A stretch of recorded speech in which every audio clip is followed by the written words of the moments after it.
Welcome to the Menopause Love Lounge, you guys. We are back for another week with some good stuff this week. We are a little hot, we're a little bothered, and we are a little misunderstood, right? So we're talking about the truth about perimenopause.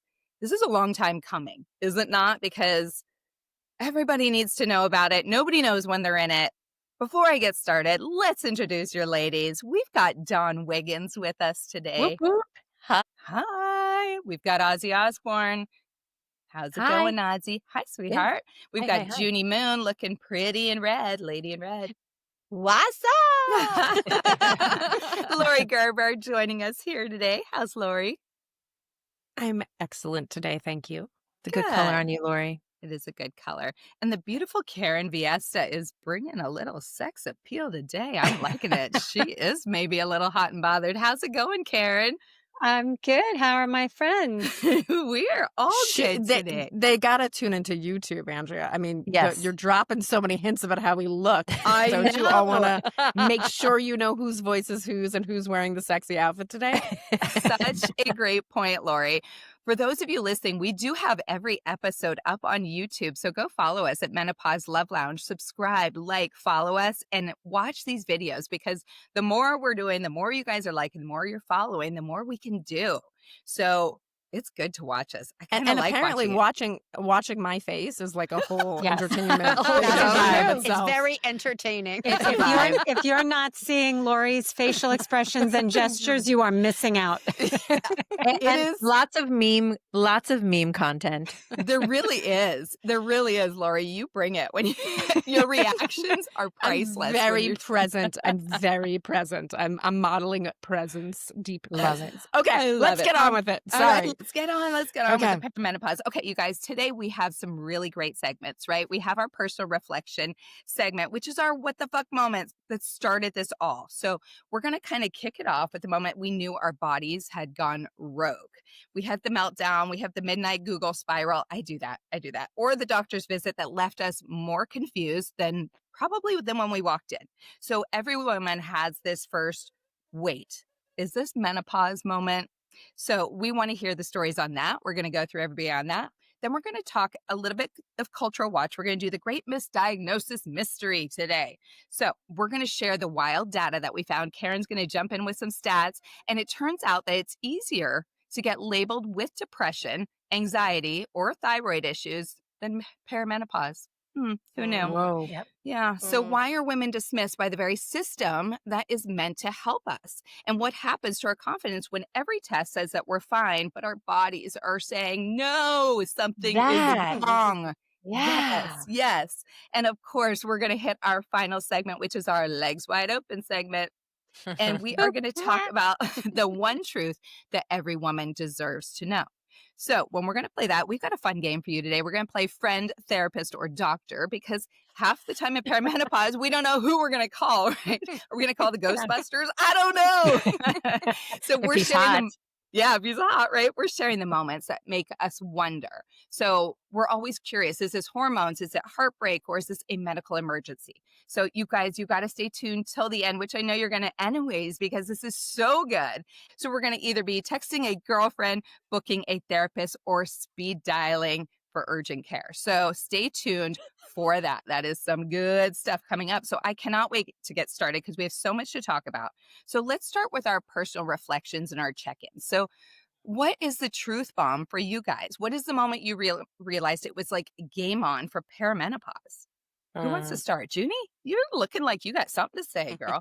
Okay, dokie. Well, I lost the ability to sleep. So it was actually really apparent that something was really wrong. And I did connect the dots pretty quickly because I was a good sleeper and then suddenly I didn't sleep at all. And there was this one moment where it was like, oh my God, this is not okay. Danger, danger, danger, Will Robinson. I had a dog. He's no longer here, but I had a dog and it was time to take him out. So I took him out for a walk and I was locking my front door and I looked down and he wasn't there. And so I thought, where is he? Did I not bring him out to go for the walk? No, it was even worse than that. I had opened the door. I had let him out. I'm on a busy street. There's my dog at the corner of this busy street, and I don't even have a fucking leash. That's Wow. when I knew I wasn't functioning. And Whoa. yeah, like Aha. big, yeah, like wow, wow, like major, red alarm, red alarm. And my doctor then was like, here, have a pill. And I'm like, that's not standard. That's not what people are talking about. So I Yeah. knew that not only was I in danger, I needed help, and my gynecologist had no idea how to help me. So, Yeah. yeah, scary, really Yeah. scary, and a lot of work that I needed to do to figure that out. Yeah, absolutely. So not only were you in danger, but you were in perimenopause, which is danger, danger. Danger, Right? danger. Yeah, total. I mean, 30, 40 times a night. I don't even know how many times I'd wake up. And then in the daytime, I couldn't sleep. I'd lie there. My body would be shaking and I couldn't walk. I'd fall over. But it's interesting how it was the dog that made me go, Yeah. I need to do something now. Something else. I need to do Suffering. it. Yeah. Danger. Oh Right. my gosh. Yeah. Well, Wow. talking about sleeping, I'll go next. For me, I kind of figured out oh shit, something is different for me when it was the sleeping. Like I would wake up just drenched in sweat. It was like that icky sweat, like there's Mm. not that there's a total difference, but sometimes, especially if you're wearing like a satin pajama or something and it's that clingy to you and you feel just ugh. And I'm flipping my pillow over and back and forth trying to find like the cool spot of the pillow. And I'm going, what is going on? Because I've got the fan on. I sleep with my home pretty cold. Like I'm down at 66. I've got the fan on me. And I'm thinking, how am I still sweating? So that was Yeah. like the first time I kind of noticed. And then I was like at dinner, like on a date or something, and I could just all of a sudden, it's like I just felt this hot flash coming on, and it was very new to me. I was like, what is going on? And you feel it almost creeping up through your chest. And next thing I know, I've got that dang drip of sweat down between the boobs. And I'm like, oh my God, can he see this? Does he know? Is my chest red? You're just kind of freaking out about all of that. And for me, that was like the moment where I was like, okay, I have got to figure out what is going on. And I honestly hadn't really done much research. I think I talked before about, my mom is older, so we never really talked about any of this. We didn't talk about sex. We didn't talk about grooming. I mean, the first time I was with my ex-husband and we took off my clothes, like it was like a bush came out, for no lack of better words, because I didn't even know to like groom. And so perimenopause was nothing that I talked about with my mom at all. So all of this was new. But I did learn, somebody told me that black cohosh was something that works great for hot flashes. And so I started taking that. That's kind of where I started. But I think I was in perimenopause for a long time. Wow, look at Yeah. Andrea coming out with the herbal recommendation. I mean, I'm just Impressive. saying, every once in a while, even a squirrel gets a nut once in a while. What about you, Ozzy? What do you got? Well, I have to agree with you because I didn't perimenopause or menopause was not even in the horizon for me. I was knee deep in my work. It wasn't my mom never talked about it. My grandmother never talked about it. So I wasn't aware when it would come or I figured I had plenty of time. For me, it started right around COVID time. And if we're allowed to even say the word, Not without a mask, you can't. no, okay, so I'm not saying that. I've taken my mask off. But for me, it started with I had an ovarian cyst, which then led to finding more cysts in my body. My body started to make a lot of cysts, and so then I quickly started to gain weight, and it creeped in, it creeped in, it creeped in, and I went to a doctor who put me on. I was like, just go on Lexapro. Put me on Lexapro, and it's like nothing is working. And then it moved into, I started to have anxiety, which I never experienced, or at least I didn't know I was experiencing anxiety before, but I was actually really starting to ruminate and I was thinking about really dark thoughts. And then it led to some depression, and I was like, something is off. Yeah. Something doesn't feel right. And then the hot flashes came in. And when the hot flashes came in, I literally felt like I had to crawl out of my skin. It was that. It was horrible.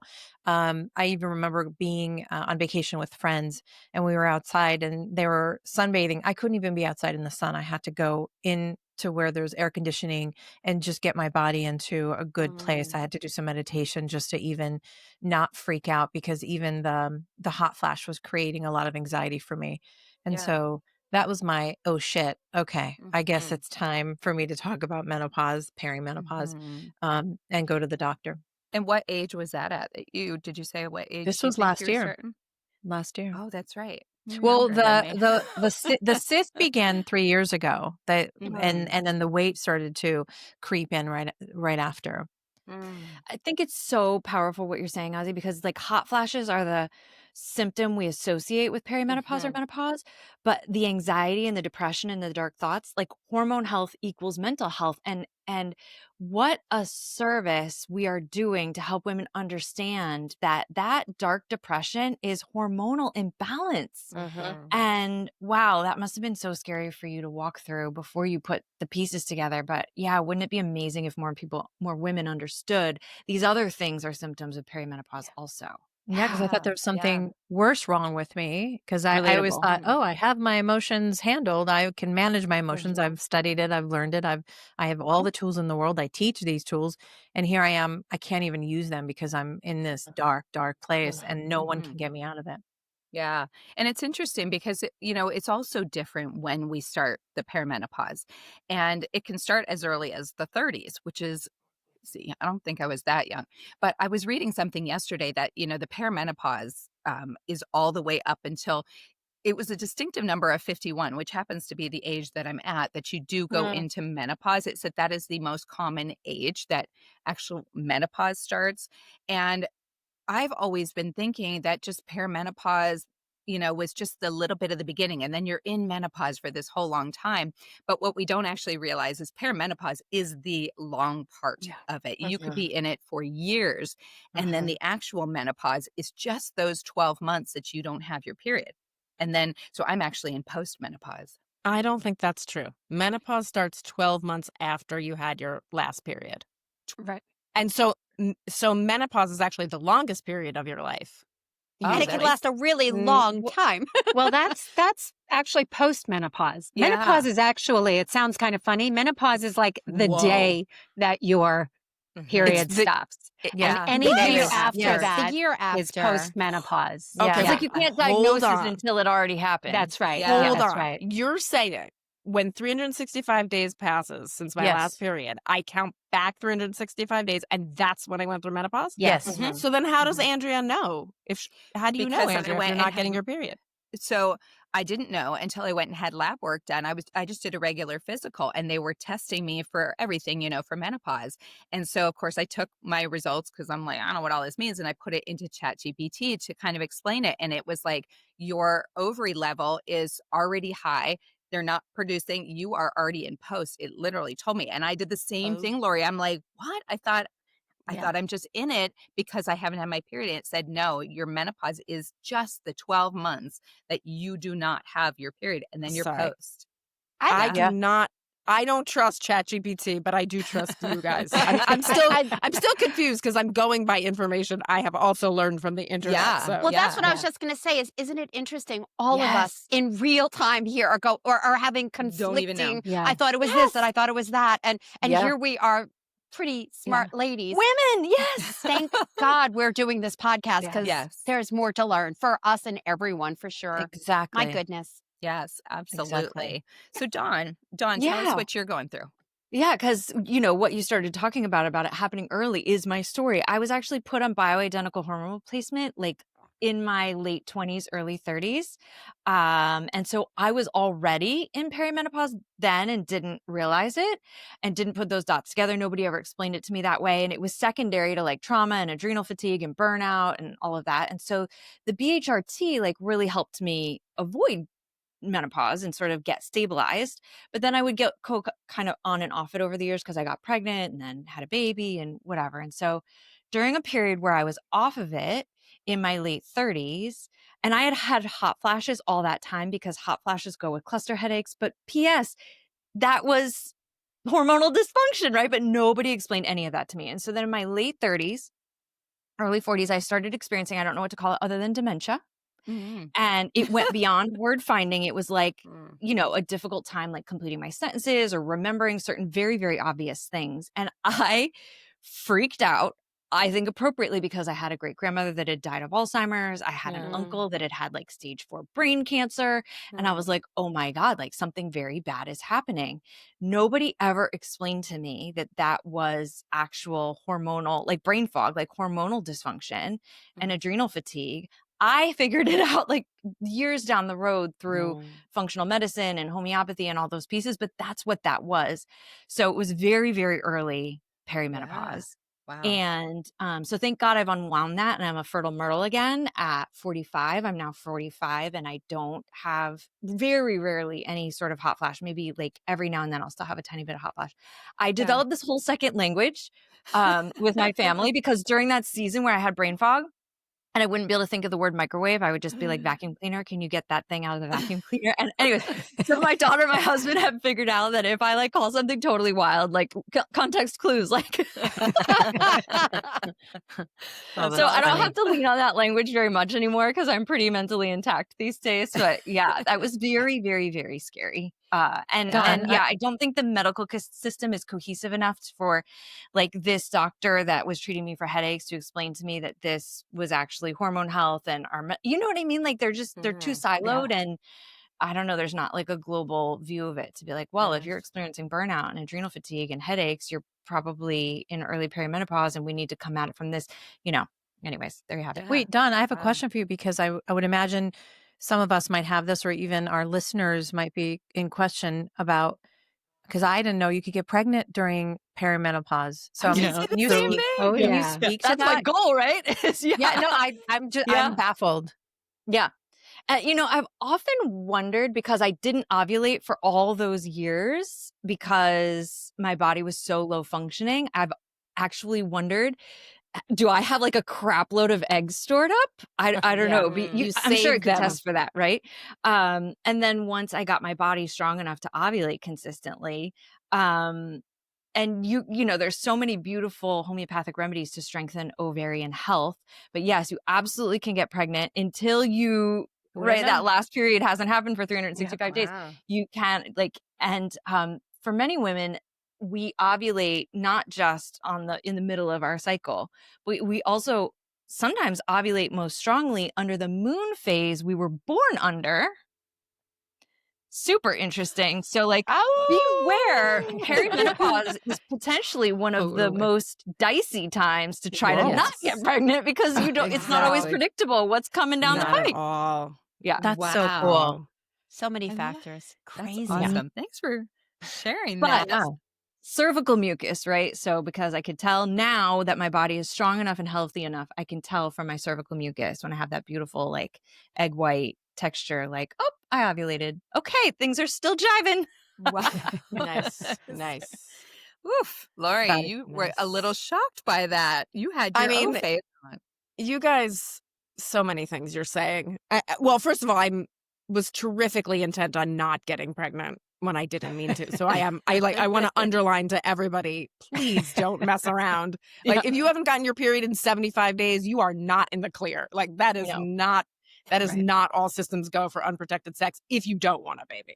So I just feel like I have to make that public service announcement.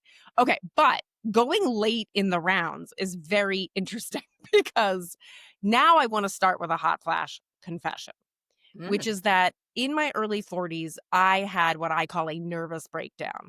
And I probably shouldn't call it that, since, that has a lot of connotations. But what it looked like was an incredibly large number of sleepless nights.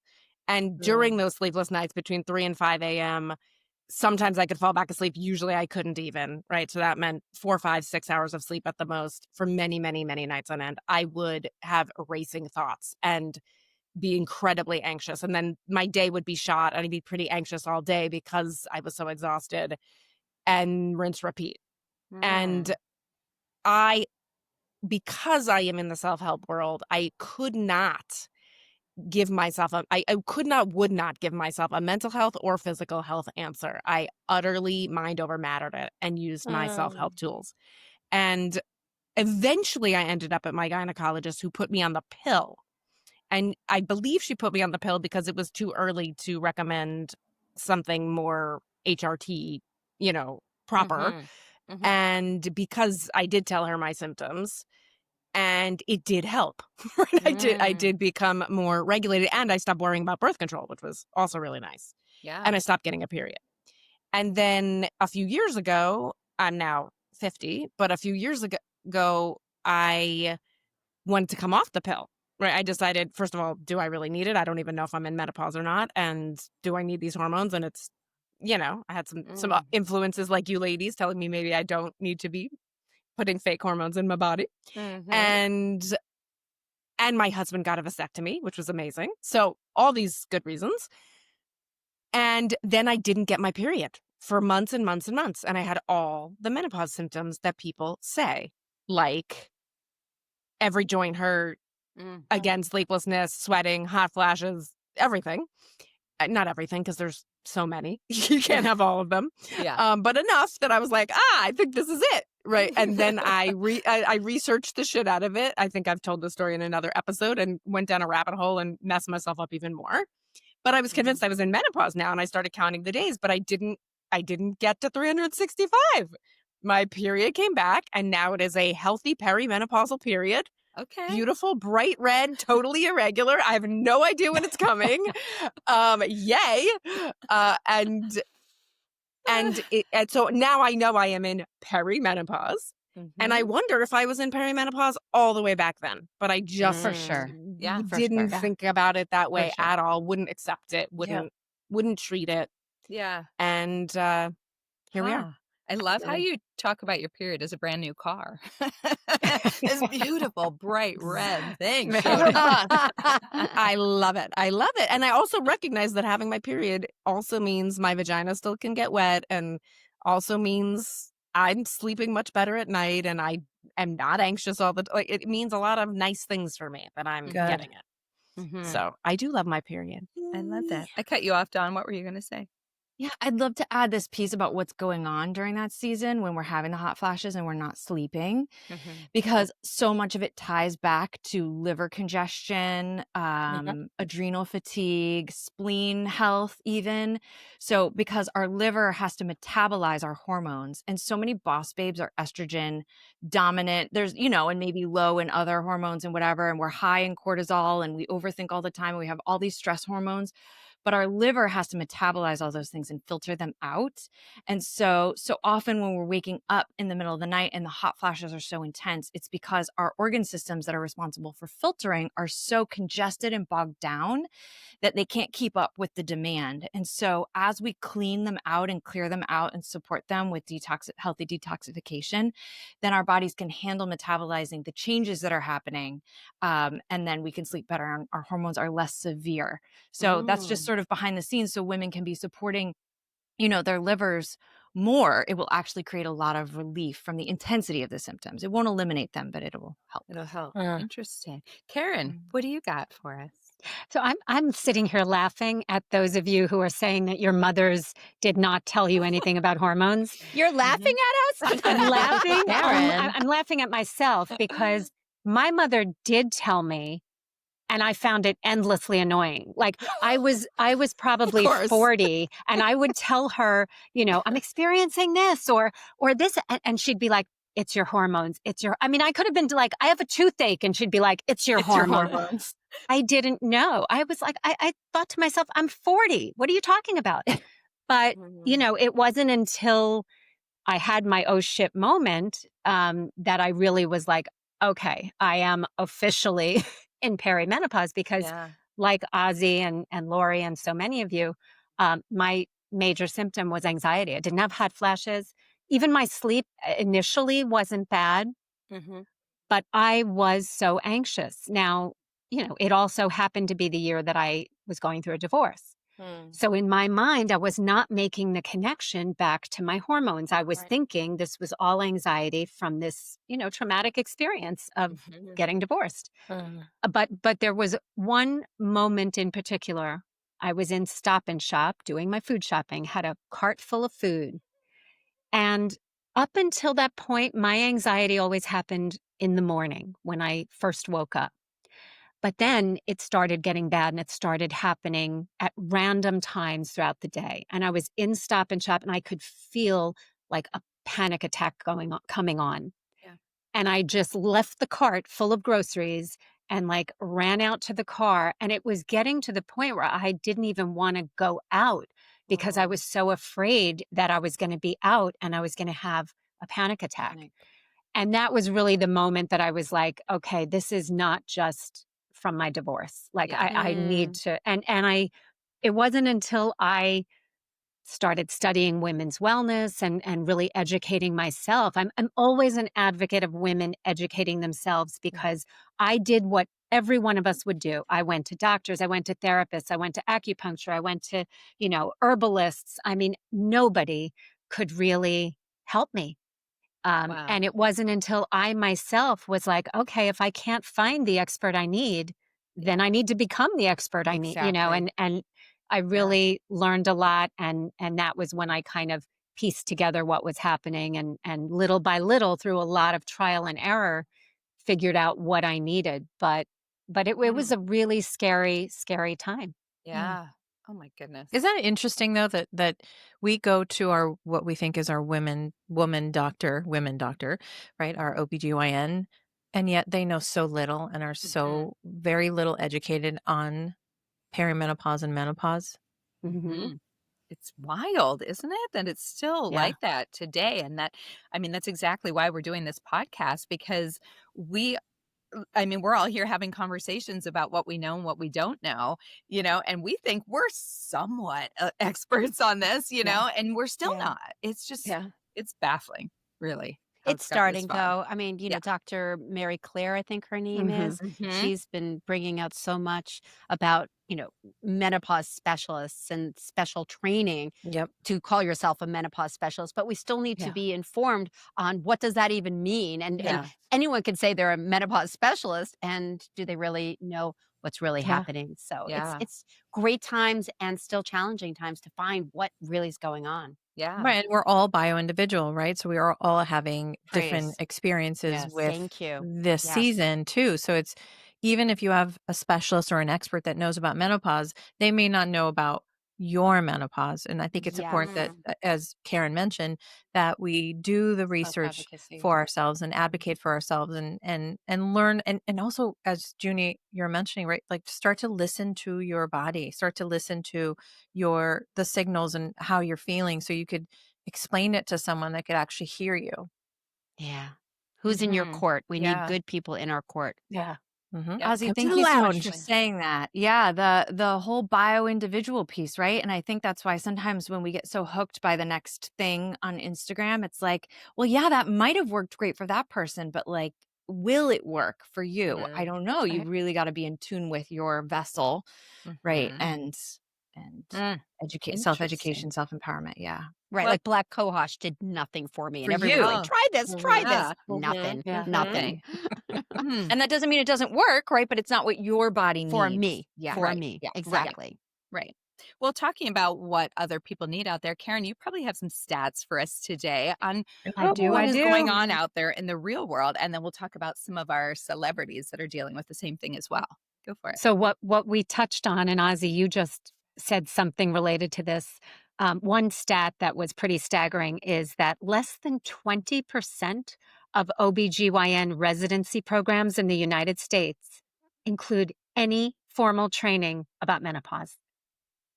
I mean, is that astounding? Like, that's insane. Less than 20%. Which is why as we're wondering. saying, we're feeling like there's a lack of information.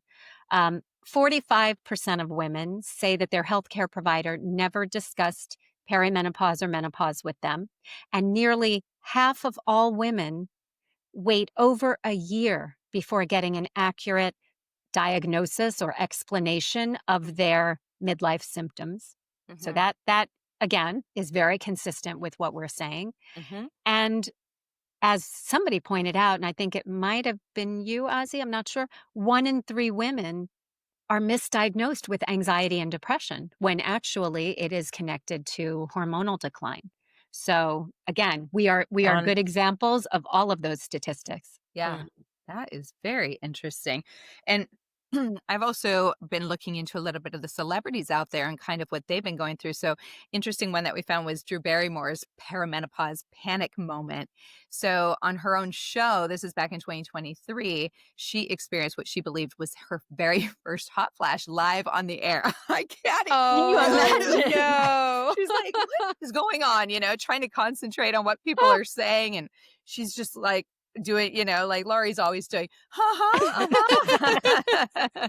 and so she looked at her blazer and she peeled it off and she started fanning herself. And she actually said to the audience, oh my God, I think I'm having my first perimenopause hot flash. Oh, that's so cool. Isn't that cool? So she wasn't silent about it. And I love that. She just kind of spoke up about it. And I'm sure she got a nice audience clap for that, and she just didn't want to feel alone in the moment and kind of, just own it.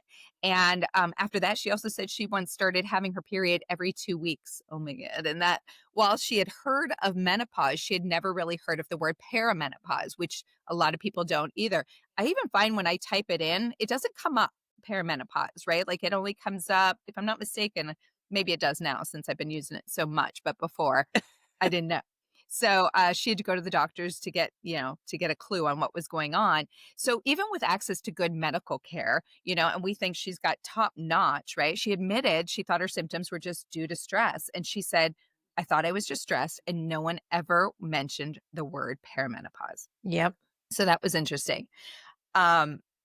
Laurie, your mouth was open. You had something to say? I just, okay. So I'm just like, I'm obviously, as we do, replaying my history, right? And going, well, what if in my 40s when I was having this very emotional, very mental health vibe of a problem, what do I wish I would have done differently? Or what do I wish the medical, like who should I have gone? I mean, I did go to therapist. I got an anxiety disorder diagnosis, but I didn't want to take drugs for it. I went to the doctor and she gave me the pill and that so there were and of course my mind over mattering got me through it. And I, continued to be a functioning human being the entire time. But I'm curious for y'all, if I would have told you this back then, what would you have said back to me? What would you have advised me? So today, I would say look for someone like, for instance, like an integrative health practitioner, because that's somebody that's coming at it from the mind, body, spirit, sort of natural world, but we're going to borrow from prescriptions when needed, but we're really going to understand the entire system and help you take a look I at. did not do that. No. Actually, I you know what? That's not true. My GP was in an integrative health practice and she offered me Lunesta. I remember she offered me Lunesta. So again, sadly that was not the answer either. But I also wonder how I portrayed myself. I actually wonder if I revealed everything to everyone honestly, so that I could get a whole diagnosis. And I think that that's important, right? I so want people to be honest with their providers, obviously, but I think a good provider understands that most people aren't, that we all have secrets or shame or things, and we anticipate for that. Right. And I They just don't have the time for us. Yeah, I think that's true. And I think what integrative health means today is a little different than probably what it meant 10 years ago. And so, it's back to what Karen said about self-education and self-activism, like really understanding what is this provider's frame of reference and are they using more tools than just a prescription? And I think functional medicine has a lot of these tools also, but like, does this provider understand the mental emotional component, the hormonal component, the adrenal, like, do they get the whole picture? Yeah. And you just have to do your due diligence, right? Because our regular doctors only have about 15 minutes to give you for their appointment. So they're not exactly maximizing their time to try to figure out, well, where are you at with your hormones, right? They're not trained for that. And so I think that as Dawn mentioned, integrative doctor or a functional doctor, my functional doctor knows a lot about hormones. So I made sure that I found someone, but I wouldn't have known if 10 years ago, I wouldn't have known to go and look at my hormone level status, And 10 years ago, menopause specialists didn't even exist. That's a very new thing in medicine. Now you could find a menopause specialist, but 10 years ago, good luck. Didn't exist. Yeah. And all of this is why I became a homeopathic therapist, because I, had all of these problems, mental health, quote, air quotes, mental health problems myself, or, the intersection of trauma, hormonal health, and, women's health in general. Like, and when I learned about homeopathy, and then it felt like I could read the matrix. And of course, I integrate herbs and other pieces, minerals, and I use all of that, right? But how many therapists treat the body when they're linked? Yeah. Right? And so I was like, well, I'm going to do that. I'm going to treat the body alongside the mind, 100%. because that's what's needed. How can I be treating your anxiety disorder without addressing your low progesterone? Yeah. Absolutely. 100%. And without addressing patterns of behavior. As I say, people pleasing, boundaries, like That's right. it is all connected to our hormonal health. Right. How can we can't be treating your separate them. hormone health, right, without addressing that you're burning yourself out and your adrenals can't Absolutely. keep up? Exactly. Mm. Yeah. And speaking of your homeopathic remedies a little bit, Dawn, are there things that you could maybe suggest to the listeners that could, be so simple that they could do at home to help with the hot flashes, or, little things that they're going through? I know you probably have a couple things you can throw out. I'm not a doctor person. I'm not anything. We've talked about, I don't do the supplements. I don't do, I rarely go to the doctor, all of that stuff. So for those people like me out there, are there little things that you would suggest that maybe they could do? Yeah, Destined Homeopathics is getting ready to launch a hot flash support, a gentle hormone support, and a liver cleanse. And those three things really are sort of the trifecta of like, hey, let's gently support your hormones, a little bit of progesterone in there, all the remedies for hot flashes. But just outside of that, right? Making sure you are prioritizing sleep, a healthy decongested liver, adequate hydration, and remineralization. So I'm a big fan of something called cell salts. You can pick these up on Amazon, Target, your local health food store, but a 12-in-1, like Highlands has a bioplasma cell salt, making sure you're mineralized, hydrated, detoxifying that liver. I hate the conversation about like no coffee before protein and no coffee when you first wake up in the morning, but like in perimenopause, we really can't afford to ignore that, because we're drinking coffee. It's kicking up our cortisol. It's screwing with our metabolism. We need to be waking up and doing that squeeze of lemon in warm water and encouraging healthy digestion and elimination. To Karen's point, most of us really struggle with elimination, meaning we don't detoxify well, we don't poop well, because we're so tight, we're so wound up, we're so stressed out, and so everything's getting clogged and we're not adequately eliminating. So And we're full of please shit. make sure you're regular. Sweat, like go sweat on purpose. Put your bare feet in nature. That sounds so easy, but like put your face in the sun, your bare feet in the grass, drink your water, get your sleep, chill the fuck out, drink your minerals, and then maybe check out Destined Homeopathics for some extra support around, those hot love that. I flashes. knew you would know. And Dawn always brings us back to sunning in that butthole. I swear she does. Hey, I did it you you forgot with the my butthole. husband. I got a little sun in my butthole, and then the magic happened. All's good. Under the trees. When she says put your face in the sun, she means the face of your butt. Both faces, the top face and the bottom face. Oh, that's awesome. All right. The other celebrity I wanted to talk about real quick was Michelle Obama.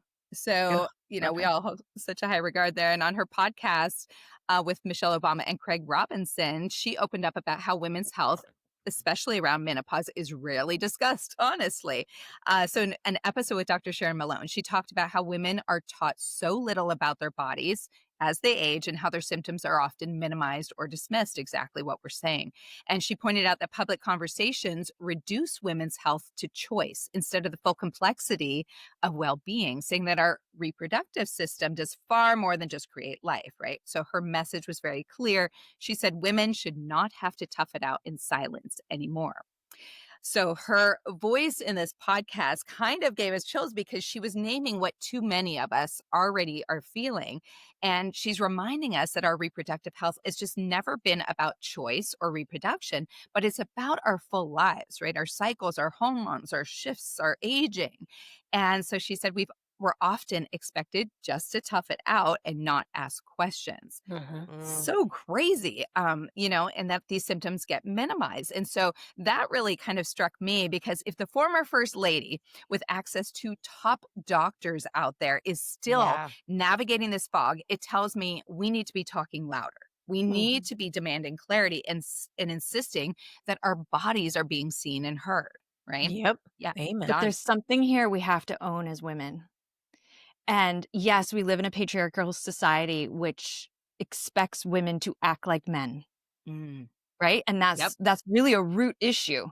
It expects us to act like men. And then we end up denying our very womanhood, which is what Michelle was talking about. Our womanhood, the thing that makes us the muse, the one capable of reproduction. Yes, emotional and soft and dimensional, Oceanic. right? Yeah, that's right. But then as women, we sort of bought into this. I'm going to say something really spicy here. We bought into this sort of feminist equality thing. And we're not equal. We are as valuable, maybe more so, but we're not equal. And when we buy into equality, we deny our very womanhood.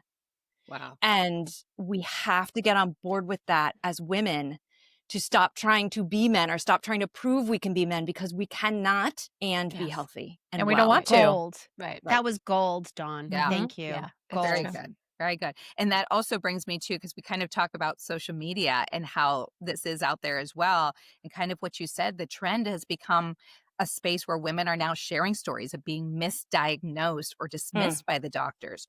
They're describing being prescribed antidepressants and thyroid medication for everything that's going on with them, because it's so easy for the doctors to just throw that, like you said, Ozzy, so little time for us to be seen. And so whatever's easiest just to give us and get us on with our day, and not really taking the time to listen to us and what's going on. So these videos are really candid. They're very emotional. And, you know, a lot of women are frustrated and they're finding relief with these videos, I guess. So the hashtags have gained tens of millions of views. The hashtag is perimenopause awareness.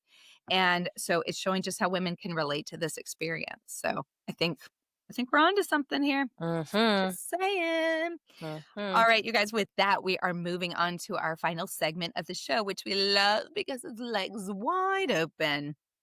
And that's how we own our womanhood. We do. We open up the legs for the doctors in the office, right. and they're the ones closing it. So, all right, we're going to do a little game called Friends, Therapist, or Medical Doctor, meaning emotional, mental, or medical. Cool? All right, so we're going to do this, and I'm going to throw out a symptom to you, and each of you have to say whether you'd call a friend, you'd call a therapist, or you'd call a doctor. And then we don't all have to say why, but like, let's kind of get the majority of why we're doing that. Kim, by doctor, we agree that our new definition of doctor here on this podcast is an integrative practitioner. Yes. I was just going to say, wait. If we're clarifying integrative functional, when we say doctor, can a coach be side by side a therapist, or is a coach someone different? Yes. I just want to know, because so to be specific, we're either phoning a friend, right, to vent, or we are booking an emergency therapy session or with a coach, or we are calling an actual doctor or integrated specialist. Okay. Can it be 1, 2, or 3? 1, 2, or 3. Okay. So 1 is a friend, 2 is a therapist, 3 is a doctor. We'll hold up our fingers and we'll go from there. Okay. Number 1, great. Hot flashes that hit out of nowhere. Friend, therapist, doctor. Oh, that's hard. Wait. You know why it's hard. You complain to your friend. You call your doctor for help. That's what I was going to say. I'm like, first stop would be like the phone call, and then the next steps. I'll go first. First stop for phone call. I love that. I love that. No, I was going to say, you know, we're at a point now where sometimes I feel like my friends, especially when I count you among my friends, might know more than my doctor. We should have a 4th one. Let's call the Menopause Love Lounge. Yeah, exactly. Amazing. Exactly. Oh my God, don't complicate, because I don't know if I can remember all 4. Okay, I'll remind you. Brain fog. Friend, therapist, doctor. Okay, number 2, night sweats that soak your sheets. Friend, therapist, doctor. I think I'm probably just calling my friend. Okay, so we have 4 that are calling the doctor, and Ozzy and I are calling each other. Why do I need to call a doctor that I'm having sweat? Call the doctor. It's the difference between I just want to talk about it and I know what it is and I'm going to live through it and I want it to stop. And you know, I'm calling Dawn, because I was just going to say, I'm just going to text Dawn. She'll Dawn, change my I'm sweating. homeopathic remedy, and we'll take it from there. But that's a good point, Laurie. I guess it depends on where you are within it. Like if it's totally unknown to you why you're all of a sudden having these, these sheet sweats, then what would you do? Would you call the doctor or would you call Dawn. your friend? Well, and I think there's something about the severity of the symptom. Right. Right. Yeah. Like when it's that extreme, like that soak your sheets, like that's extreme, right? Like I think there's a gentler way to go through menopause than that, or perimenopause. And if it's a pattern, if it happens once and it's an isolated thing, you might not rush to call the doctor. But if this is a pattern that you're experiencing over time, you would know that your body is telling you something. Right. If this happens after you were drinking all night, like, well, there's your sign. Call your friend. That's right. That's right. Don't even call your friend at that Don't point. even call your friend. Just go Call back a to cab sleep. for the guy in your bed. That's right. Uber. I was going to say hydrate. Just hydrate. Wait, But are we you all have drinking different now, Laurie? responses. Is I'm it tequila? hydrating with my lemon water. Thank Oh, you very good girl, Lori. The Good liver girl. loves you. Minerals. Oh, okay, number 3, brain fog or forgetfulness mid-sentence. Friend, therapist, doctor. Well, I think it's the same thing. I think the first thing you'd call is a friend, and then be like, "Oh God, I can't remember. I can't Right. remember my Yeah. doctor's phone number." Yeah. Can't remember. That's right. But Dawn, you were Do you pretty know quick to any say- phone number? You don't know any No. phone number. I Come do on. I one- can't remember my one. doctor's name. One phone number. Phone My number. best friend from middle school. It's the Aw. only number I remember. Oh, kinda beautiful. scary. That's Dawn, Yeah, so normal. it's You were really quick to say 3. two-pronged, this one, right? I really want you to book a session with your coach or your therapist because I want you to get your sleep better.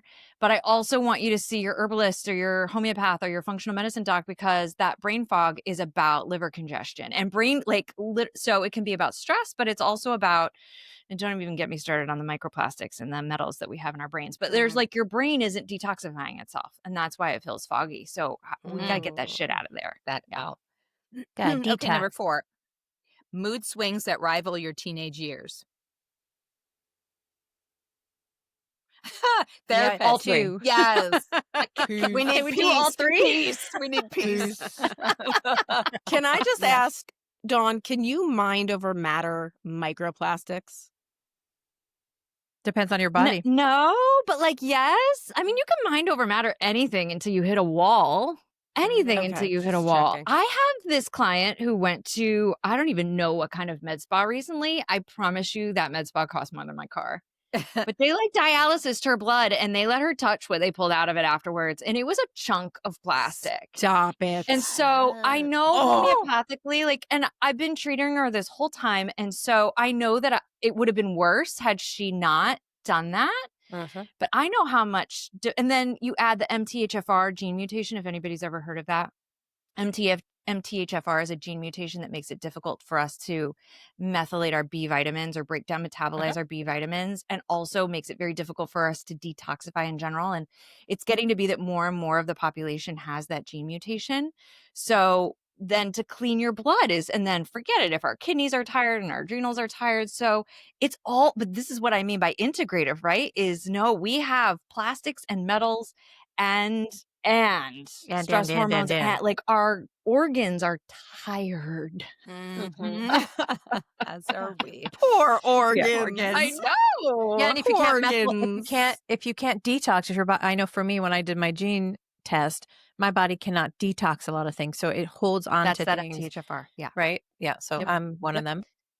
Yeah. And so homeopathy answers a lot of this, but it's not homeopathy alone. I go to the chiropractor, I hydrate, I sleep good, I take my minerals, and I take some herbs. You know what I mean? It's integrative, truly. That's true. Yeah. Integrative. Got it. It takes a village, as they say. That's right. Village. Okay. But we are going to our therapist / coach for mood swings to For get mood back swings. to the That's topic. Certainly one of the steps. Yes. Yes. Yeah. Final answer. Okay, 100%. number 5. Sudden weight gain or bloating. Call Ozempic. I'm still going with 1 because it's so upsetting. Yeah. Talk to the friend, move that energy because we think I hold would so do much of agree. our emotions inside. If you haven't embraced tools on how to process and then take the True. next steps, definitely the hormones and how is our I'm gonna say system 2. going and really going deeper into that information. And that's a really good point. Yeah, I say 2.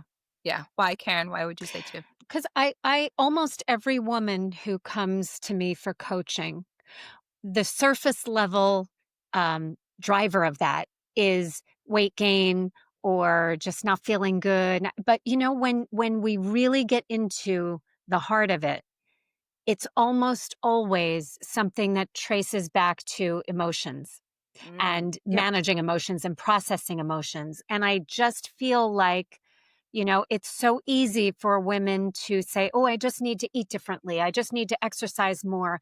Women are not really looking under the hood at what is causing me to not take care of myself. And it is almost always rooted in something emotional. Well said. That's brilliant. Yeah.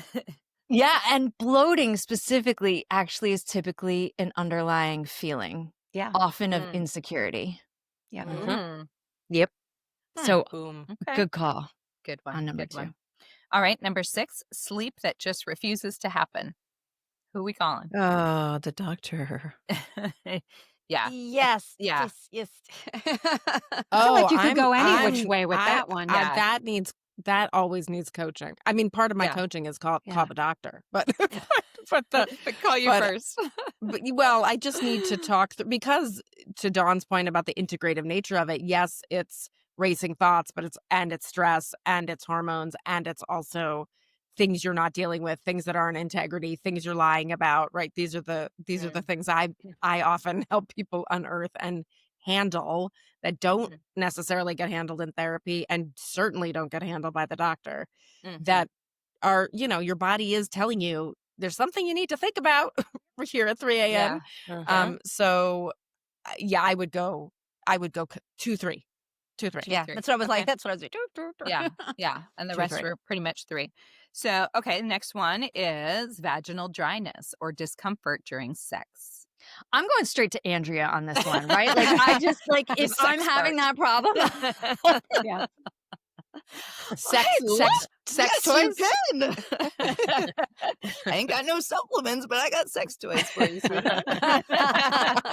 And lube. Lots of lube. That's right. No, Karen's my lube girl. That's I right. just mean, like, wanting to go to that friend that has such a comfort talking about the thing, because I think there's such a freedom in that to be able to say, like, yeah, like, to talk about that. And then, the solution, the underlying solution will come. But, like, I think it can be, at least in the family that I grew up in, such an intimidating thing to talk about that, I want to go to the person that's totally comfortable talking about it. You said come. She said come. No, you're so right about that, Dawn, though. And it's the best moments when you have those conversations with friends. I had a friend before that was very surface level with a lot of that stuff. And then one day I just kind of opened up, as I do, I just legs wide open. I just started talking to her, and it was amazing how it kind of grew our friendship. And she was like, kind of, like, oh, we've never talked about this, and then she was just like diarrhea of the mouth on it. I'm like, that's enough. I've heard enough. But yes, a friend's good. All right. Number 8, anxiety or unexplained irritability. 2 and 3. Yeah. 2 and 3. Yeah. 2 and 3 for everybody. I think it's so important to unpack what's going on in our life. I mean, when all the shit was hitting the fan for me, so much of it, I equated it to how stressed I was, and the boss babe syndrome, and the hyper adrenaline running, and the cortisol and all that stuff. And I really needed to slow down and take a really good look at how I was doing my life and how my mind was affecting my body and vice versa. And, with all this whole conversation, there's so many moving pieces. And so I love that we're bringing up these pieces, because then it gives us, okay, this is the first stop, the second stop, and the third stop, but all of the stops have a lot of importance to it. But I'm definitely in support of what's going on between our ears. It's a big deal. And I can tell you, having gone through this with anxiety and been to doctors didn't really offer me a lot that was, just a prescription, basically. I mean, they didn't have a lot of answers. Hopefully they'd have more to say about it now. But yeah, that's an unfortunate state of affairs, is that usually it just means a prescription. So a lot of women are reluctant to go to their medical doctors because they're afraid that a prescription is going to be pushed on them. Right. Yep.